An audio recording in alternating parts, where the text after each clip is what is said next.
Nesse vídeo vamos conversar um pouco sobre uma das complicações mais chatas da cirurgia do câncer de cabeça e pescoço, que é a fístula salivar. Fístula salivar é quando os pontos dados lá dentro da boca, da garganta, da laringe, acabam se abrindo, vaza saliva, essa saliva se exterioriza para o pescoço e isso pode trazer uma série de consequências de outras complicações. Então eu trouxe aqui várias imagens de vários casos que eu acompanhei ao longo de toda a minha vida, né, para te explicar um pouco sobre o que é isso, né, e o que é que você pode fazer e o que é que os médicos costumam fazer. Esse vídeo é para pacientes e familiares que querem entender um pouco mais sobre o tratamento do câncer de cabeça e pescoço.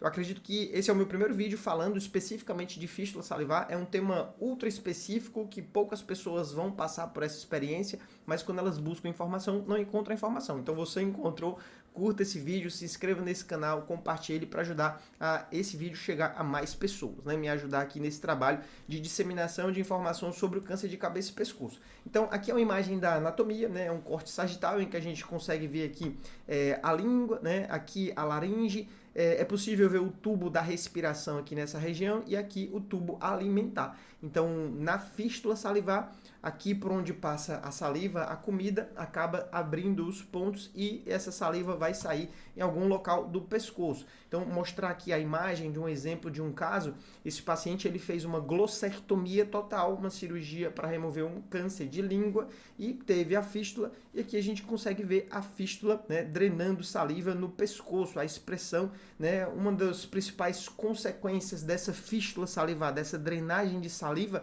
é que essa saliva ela pode acumular no pescoço e quando ela começa a acumular, as bactérias vão se acumular também, pode formar um abscesso, formar pus, pela proximidade das estruturas que foram abordadas no esvaziamento cervical, carótida, jugular, elas podem se romper e o paciente ter sangramento.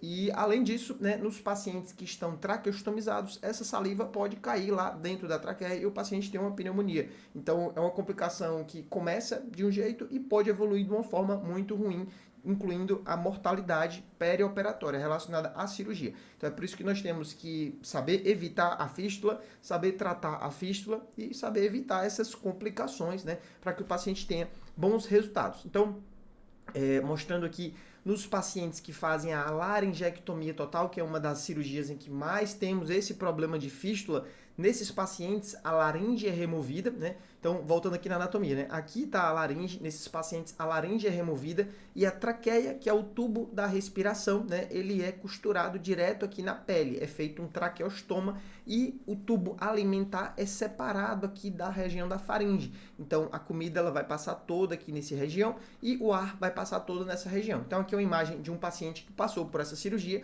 lá pelo 5º dia da cirurgia, a gente consegue ver a traqueia maturada na pele, o traqueostoma definitivo, e nesses casos ele vai respirar por aqui e no nariz e na boca não vai passar mais ar para respiração, vai ser tudo via alimentar. Até uma das consequências dessas cirurgias de laringectomia, o paciente vai ter uma dificuldade para sentir cheiro, porque se ele encher o pulmão, o ar não vai passar por aqui, vai passar direto por aqui, é uma consequência da laringectomia total. Nos pacientes que passam por essa cirurgia, que aqui é uma imagem de um outro paciente que não fez a cirurgia de laringectomia, mas é uma cirurgia de glossectomia, a gente consegue ver aqui o retalho peitoral reconstruindo a língua, né? Essa foto a gente bateu no 2º dia depois da cirurgia, né? Aqui ele tá bem sorrindo, feliz, né? Nessas cirurgias, apesar de ser uma cirurgia grande, 5, 6 horas de cirurgia, os pacientes têm uma recuperação muito boa, a maioria dos pacientes se recupera rápido. Ele estava fazendo palavra cruzada, a gente não pegou nessa hora, né? Ele já estava conversando com a gente. Então aqui você consegue ver a sonda nasoenteral, que é algo extremamente importante, é uma das primeiras medidas e principais medidas para se evitar a fístula. Se está com os pontos na região da boca, se está com os pontos na região da faringe, se você come pela boca, isso vai forçar aqueles pontos, esses pontos podem abrir e aumentar a incidência de fístula. Isso tem estudos mostrando, né, comparando dois grupos, e em geral a dieta oral ela pode prejudicar. Então é por isso que o paciente que passa por uma cirurgia de laringectomia total, passa por uma cirurgia de glossectomia total, ele não come pela boca e são feitas várias medidas para diminuir a produção de saliva. A gente usa alguns medicamentos como gotinhas de atropina, ou a amitriptilina, que é um antidepressivo, mas ele tem esse efeito colateral de diminuir a produção de saliva, né? A gente usa o Buscopan, a escopolamina, então são várias medidas que a gente vai associando para diminuir a produção de saliva. O paciente é orientado a cuspir a saliva, não deixar a saliva na região e nem engolir a saliva, porque se a saliva acumula aqui na região da boca, pode começar a forçar esses pontos aqui e o ponto abrir, o ponto vazar e ter justamente a fístula salivar, né? Outra medida, já que eu comecei a falar das medidas, né? Então, sonda, dieta zero, secativos, né? Remédios para diminuir a produção de saliva. Outro ponto é a higiene oral, que tem que ser muito bem feito, utilizando, por exemplo, o Periogard, né? A clorexidina. Coloca numa gazezinha, passa na região da boca, né, para diminuir a carga de bactérias. Outro medicamento, omeprazol, pantoprazol, remédios que ajudam no tratamento gástrico, né, para diminuir a acidez do estômago e diminuir refluxo também, diminuir a incidência de fístula, tá? Todas essas medidas são importantes.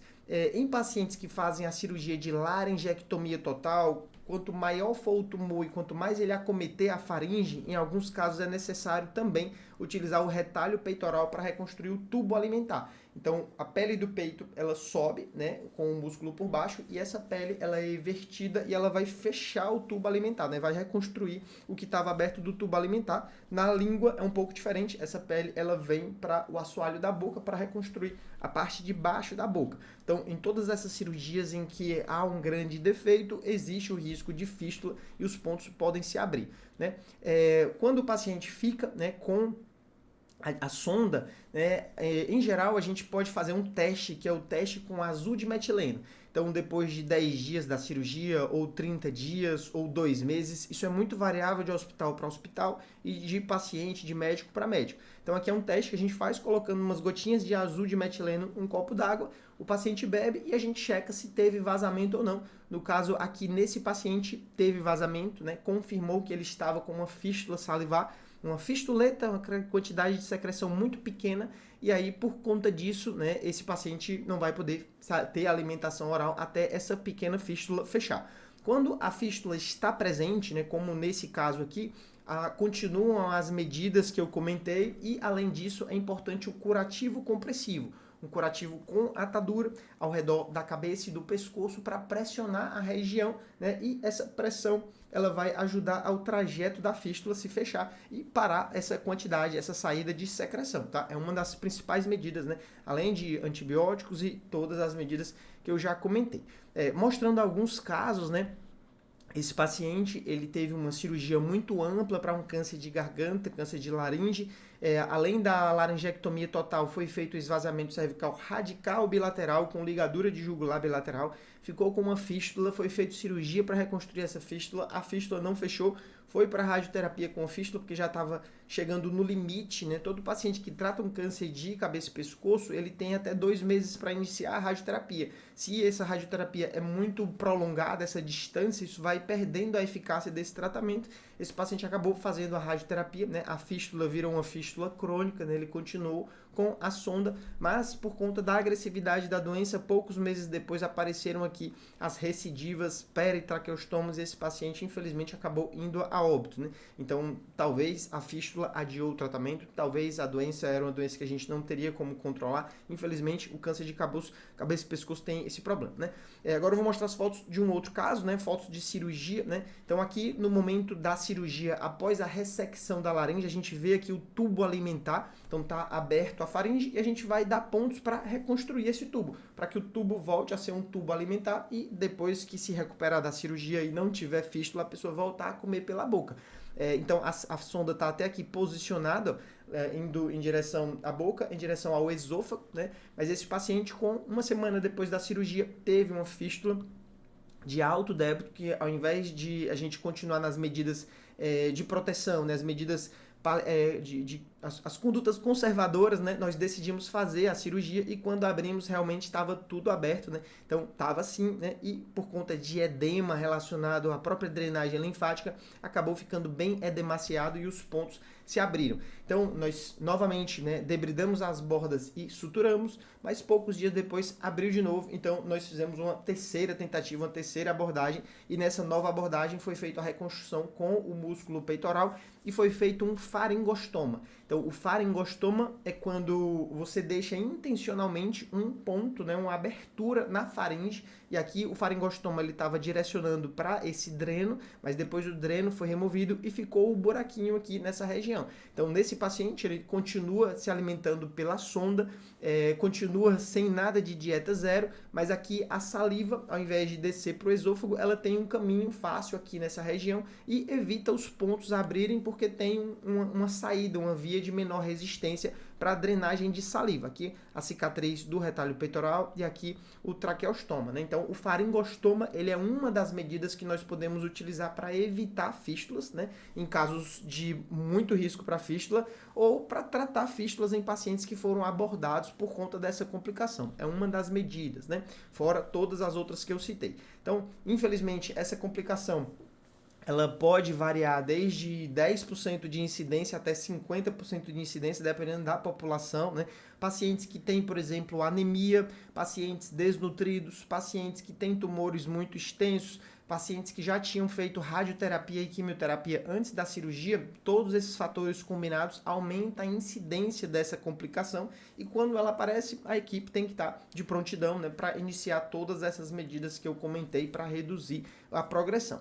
A maioria dos pacientes inicialmente tem a fístula e a gente tenta as medidas conservadoras, não resolveu, é possível pensar numa cirurgia ou manter a fístula dependendo do débito. Se o que sai de secreção é pouco, algo que a gente pode utilizar, por exemplo, na laringectomia é a cânula de Shiley. É um tipo de traqueóstomo que ele tem o balãozinho e tem a endocânula, a gente troca pela cânula de Shiley e vai manejando essa fístula com curativos. Em pacientes que a fístula tem um débito muito alto, ou está infeccionado, tem muito pus, muita secreção coletada no pescoço, faz mais sentido fazer a abordagem para corrigir, tá? Espero que esse vídeo tenha te ajudado, né? Às vezes essa informação é muita informação, pode assustar, né? Mas a gente, em alguns casos, precisa saber, né? Porque quer entender o que está acontecendo. Às vezes o paciente, o familiar não está entendendo o que está acontecendo, então eu gosto de trazer esse conteúdo aqui justamente para ajudar, né? Um forte abraço, espero que tenha te ajudado e até o próximo. Valeu!